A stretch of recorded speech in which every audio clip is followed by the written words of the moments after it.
If you are a U.S. citizen, a green card holder, someone waiting for visa approval, or someone who has family members going through the immigration process, you may have seen headlines recently that made your heart skip a beat.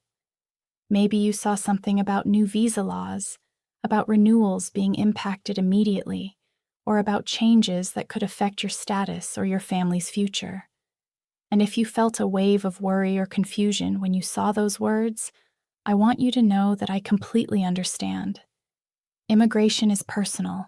It affects real lives, real families, and real futures.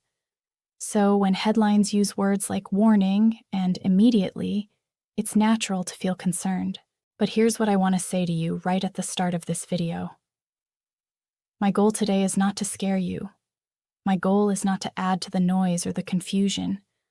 My goal is to help you understand what is actually happening, who it actually affects, and what you actually need to know so that you can move forward with clarity instead of fear. My name is Alex, and I've been covering U.S. immigration news and updates for years now, and I've learned one thing over and over again. The truth is almost always less dramatic than the headlines. And when we take the time to slow down, read carefully, and separate fact from rumor, we usually find that there is far less to panic about than we first thought.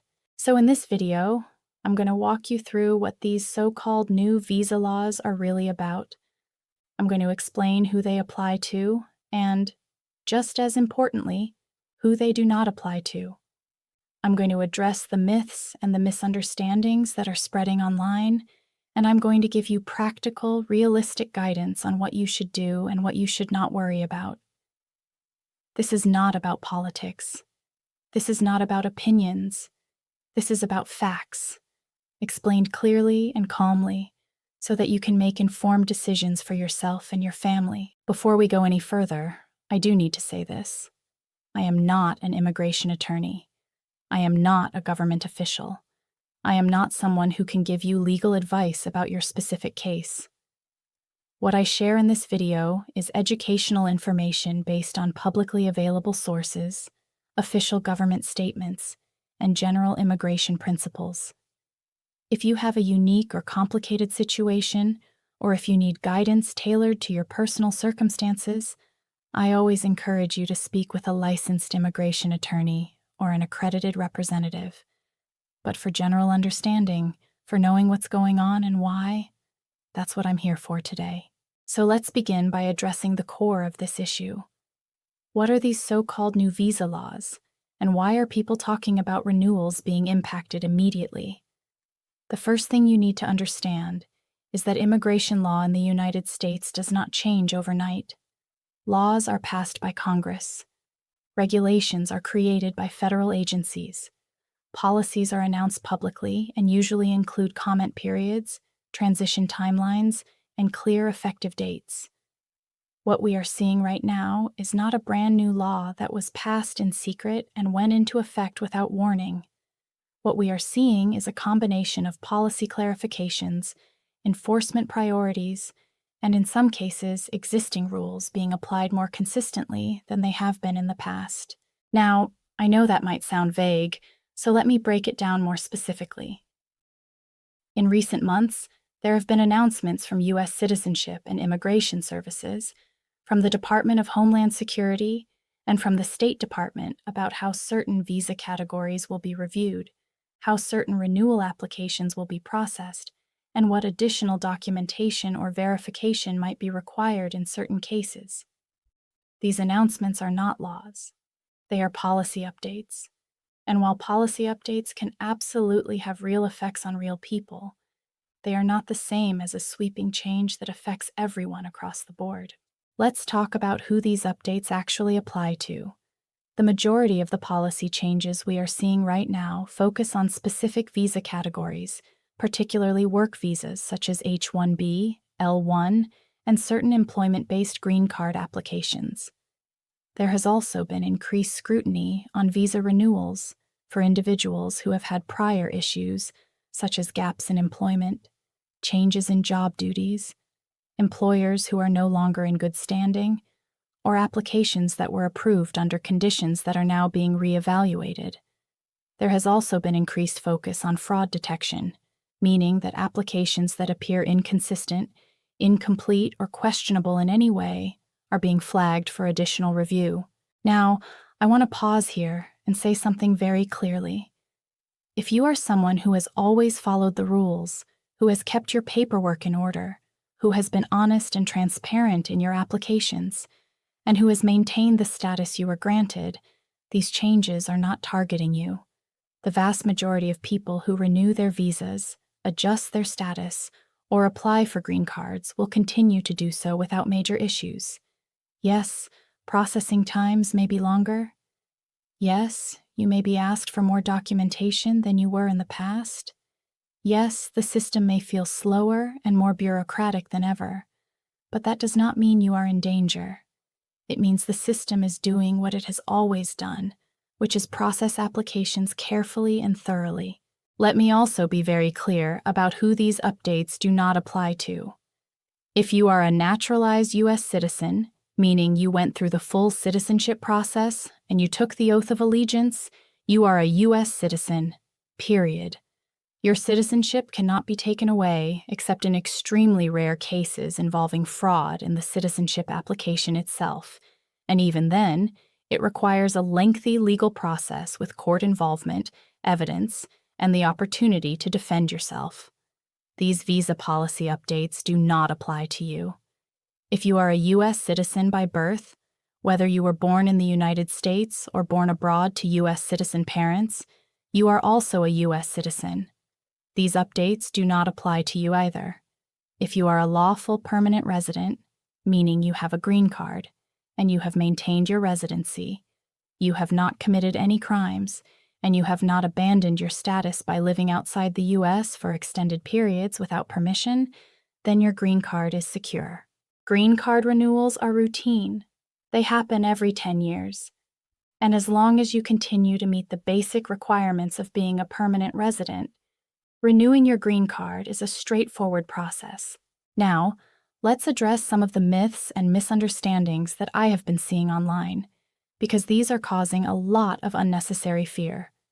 Myth number 1, new laws mean anyone on a visa can be deported immediately. This is not true. Deportation, which is officially called removal, is a legal process. It does not happen overnight. It requires a notice to appear, a hearing before an immigration judge, the opportunity to present evidence and have legal representation, and in many cases, the ability to appeal. Even if someone is found to be out of status or in violation of their visa terms, there are often options for relief, voluntary departure, or other remedies. The idea that people are being rounded up and removed without due process is not how the U.S. immigration system works, even under the strictest enforcement priorities. Myth number 2, if your visa renewal is delayed, it means you are being denied. This is also not true. Delays in visa processing are incredibly common right now. USCIS is backlogged, embassies and consulates are backlogged, some service centers are processing cases from months or even years ago. A delay does not mean a denial. It means your case is waiting in line. I know that waiting is stressful. I know that uncertainty is hard. But delay and denial are two completely different things, and you should not assume the worst just because you have not heard back yet. Myth number 3, if you make a small mistake on your application, you will lose your status. Mistakes happen. People forget to sign a form. They write the wrong date. They leave out a middle name. These kinds of administrative errors are usually fixable. USCIS will often send you a request for evidence or a notice asking you to correct the mistake. Intentional fraud, on the other hand, is a serious issue. But there is a big difference between an honest mistake and deliberate deception, and the system does recognize that difference. Now, let's talk about some important distinctions that I think will help you understand this situation more clearly. First, there is a difference between discretionary decisions and automatic rights. When you apply for a visa renewal, for a change of status, or for a green card, You are asking the U.S. government to grant you permission to enter or stay in the country under certain conditions. This is a discretionary process, meaning that immigration officers have the authority to approve or deny based on the evidence you provide, the rules in place, and the specific circumstances of your case. This is different from the rights you have as a U.S. citizen, which are automatic and protected by the Constitution. Understanding this difference helps explain why visa holders sometimes face additional scrutiny, longer processing times, or requests for more information. It is not personal. It is the nature of the visa system. Second, there is a difference between delays and denials. I mentioned this earlier, but I want to emphasize it again because I see so many people assuming the worst when they experience silence from USCIS. Silence usually just means waiting. Denial comes in the form of an official written notice that explains the reason for the denial and provides information about your options for appeal or reapplication. If you have not received a denial notice, your case is still pending. Third, there is a difference between enforcement priorities and blanket policies. Immigration enforcement in the United States has always involved priorities. Some administrations prioritize individuals with criminal records. Others prioritize individuals who entered without authorization. Some focus on workplace enforcement. Others focus on border enforcement. These priorities shift over time, but they are not applied equally to everyone. The fact that enforcement is a priority in one area does not mean that everyone in that category is automatically targeted. Context matters. Individual circumstances matter. And the vast majority of people who are following the rules, who are maintaining their status, and who are cooperating with the process will not find themselves caught up in enforcement actions. So what should you actually do if you are in the middle of a visa renewal, if you are waiting for a decision, or if you are concerned about how these policy updates might affect you? Let me give you some practical, realistic guidance. First, make sure your paperwork is complete, accurate, and up to date. If you are renewing your visa, double-check that you have included all required documents, that your forms are signed, that your fees are paid, and that your information is consistent across all submissions. If you have changed jobs, changed addresses, or experienced any other life changes, make sure those changes are properly reported and documented. This is not about being paranoid. This is about being thorough. Second, respond promptly to any requests for evidence or additional information. If USCIS sends you a notice asking for more documentation, take it seriously. Read it carefully. Provide exactly what they are asking for, and do it within the deadline they give you. If you are not sure what they are asking for or how to respond, that is a good time to consult with an immigration attorney. Ignoring a request for evidence or missing a deadline can result in your case being denied, even if the underlying issue was something you could have easily resolved. Third, keep copies of everything. Keep copies of every form you submit, every receipt you receive, every notice you get, and every piece of correspondence you send or receive. If you ever need to prove that you submitted something on time, that you responded to a request, or that you were in valid status on a certain date, having those records will make your life so much easier.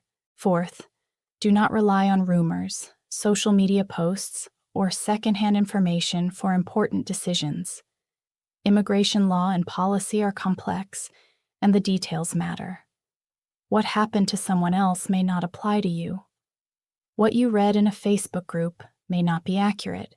If you need reliable information, go to official sources. Check the USCIS website. Check the State Department website. Read official announcements. And if you need personalized guidance, speak with a qualified professional. Fifth, if you are waiting for a decision and you have not heard anything, check your case status online. USCIS has an online case status tool where you can enter your receipt number and see where your case is in the process. Sometimes cases get stuck because of missing information, technical errors, or administrative backlogs. Checking your status regularly can help you catch issues early. And finally, know when to ask for help. If your case is straightforward, if you are just renewing your status under the same conditions, and if you have always been in compliance, you may not need an attorney. But if your situation is complicated, if you have had issues in the past, if you are not sure how to answer a question on your application, or if you receive a notice that you do not understand, do not hesitate to reach out to a licensed immigration attorney. The cost of a consultation is almost always less than the cost of a denied application or a lost opportunity. Now, let's talk about the broader immigration landscape right now, because I think understanding the context will help you see that what is happening with visa renewals is part of a much larger picture. The U.S. immigration system is experiencing significant backlogs across almost every category. Family-based green card applications are taking years. Employment-based green cards are taking years. Naturalization applications are taking longer than they have in decades. Visa interviews at embassies and consulates are being scheduled months out. Asylum cases are being scheduled years out. This is not new. This has been building for a long time, made worse by the COVID-19 pandemic, staffing shortages, budget constraints, and shifting policy priorities. What this means for you is that if you are waiting, you are not alone. Millions of people are waiting. And while that does not make your individual wait any easier, it does mean that your silence from USCIS is not necessarily a sign that something is wrong. It is often just a sign that the system is overwhelmed. At the same time, there are things happening that are positive. USCIS has been increasing its use of online filing, which can speed up processing times. They have been hiring more officers. They have been working to reduce backlogs in certain categories. Progress is slow, but it is happening. And for most people, the outcome of their case will be the same as it would have been years ago. Approval rates for most visa categories remain high. The vast majority of people who apply for renewals, adjustments of status, and green cards are approved. I also want to take a moment to speak to the emotional side of this, because I know that dealing with immigration issues is not just about paperwork and timelines. It is about your life. It is about your family. It is about your sense of security and your vision for the future. If you are waiting for a decision that will determine whether you can stay in the country, whether you can bring your family here, whether you can work, or whether you can travel, that waiting is stressful. It is exhausting. And it is okay to feel frustrated, anxious, or scared. But I want to remind you that you are not powerless. You have taken steps to follow the legal process. You have submitted your applications. You have provided your documentation. You have done what you are supposed to do. And while the system may be slow, while it may be frustrating, it is also structured. There are rules, there are procedures, there are protections. And those things exist to ensure that decisions are made fairly and based on evidence, not on whims or emotions. If you are feeling overwhelmed, reach out to your support system. Talk to family members, friends, or community organizations that work with immigrants. Many nonprofit organizations offer free or low-cost consultations, know your rights workshops, and resources to help you navigate the process. You do not have to go through this alone. So let me bring all of this together and give you a clear summary of what you actually need to know. The headlines about new visa laws impacting renewals immediately are not entirely false, but they are not telling the whole story either. What is happening is that certain visa categories are facing increased scrutiny, longer processing times, and more requests for documentation. This is happening in the context of a broader shift in enforcement priorities and policy clarification, not because of a sudden new law that was passed overnight. The vast majority of people who are renewing their visas, adjusting their status, or applying for green cards will continue to be approved as long as they meet the requirements and provide complete and accurate information. If you are a U.S. citizen, naturalized or by birth, these changes do not affect your citizenship. If you are a green card holder who has maintained your status, these changes do not threaten your permanent residency. If you are on a visa and you have always followed the rules, kept your paperwork in order, and been honest in your applications, you are not the target of increased enforcement. You may experience delays. You may be asked for more documentation, but you are not in danger simply because the system is being more thorough. The most important things you can do right now are to stay informed, keep your paperwork organized, respond promptly to any requests from uscis, and seek professional help if your situation is complicated or if you are unsure how to proceed. Do not let fear drive your decisions. Do not rely on rumors or sensational headlines. Trust the process, trust the facts, and trust that the system, while imperfect and slow, is designed to give you a fair chance to present your case. I want to end by saying this. The U.S. immigration system is strong. It is structured. It is built on laws, regulations, and procedures that have been developed over many decades. It does not change overnight, and it does not make decisions randomly. Yes, it is slow. Yes, it is bureaucratic. Yes, it can be frustrating beyond measure. But it is also predictable, and that predictability is actually a good thing. It means that if you do what you are supposed to do, if you follow the rules, and if you provide the information that is required, you have every reason to expect a fair outcome. So take a breath, stay calm, stay informed, and know that you are not alone in this process. Millions of people have gone through it before you. Millions are going through it right now, and the vast majority of them come out the other side with their visas renewed, their status adjusted, and their futures secured. Thank you so much for watching this video. I hope it has given you clarity and peace of mind. If you found this helpful, I would love for you to leave a comment below and let me know what questions you still have or what other topics you would like me to cover. And if you know someone who might be worried about these recent headlines, please share this video with them. My goal is to help as many people as possible understand what is really happening so that we can all move forward with confidence instead of fear. Take care of yourselves, and I will see you in the next video.